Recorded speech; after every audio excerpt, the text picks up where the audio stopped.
Is ageing a disease?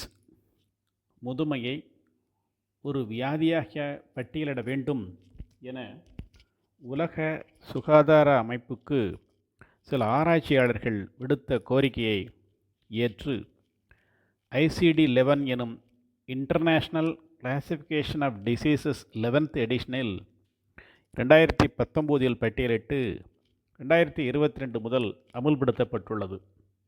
ஆரோக்கியமான முதுமையை உறுதி செய்யும் முயற்சியில் வேர்ல்ட் ஹெல்த் ஆர்கனைசேஷன் ஈடுபட்டுள்ளது.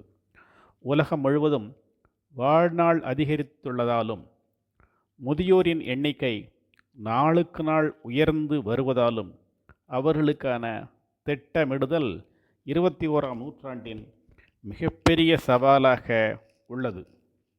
இந்தியாவில் தற்போது 153 மில்லியன் பேர் 60 வயதிற்கு மேற்பட்டோர் எனவும் அது 2050ஆம் ஆண்டில் 347 மில்லியனாக உயரக்கூடும் எனவும் கணிக்கப்பட்டுள்ளது.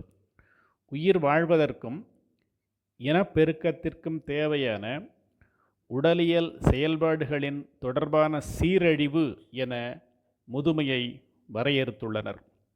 Structural damage, functional decline, depletion of a reserve required to compensate for the decline, typical phenotypic changes or their cause, and increasing probability of a disease or death என definition of biological aging கூறுகிறது. தேய்மானம் ஏற்படுவதும் அதை சீர் செய்யும் முயற்சியும் உடல் உறுப்புகளில் நொடிக்கு நொடி நிகழ்ந்து வந்தாலும் கூட முதுமையில் தேய்மானம் அதிகரித்து அதனை சீர் செய்யும் முயற்சி குறைந்து விடுகிறது.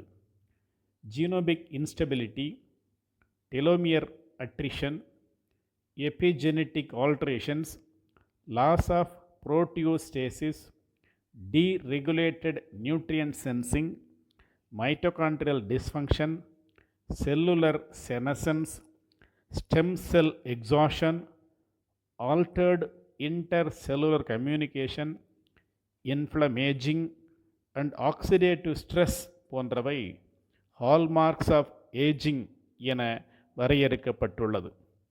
முதுமையில் சுறுசுறுப்பாக இயங்குவதன் மூலமும் அனைவரிடமும் கலந்து பேசி உரையாடுவதன் மூலமும் மகிழ்ச்சியாக வாழ முடியும், முதுமையை வெற்றிகரமாக கையாள முடியும் என ஆக்டிவிட்டி தியரி கூறுகிறது.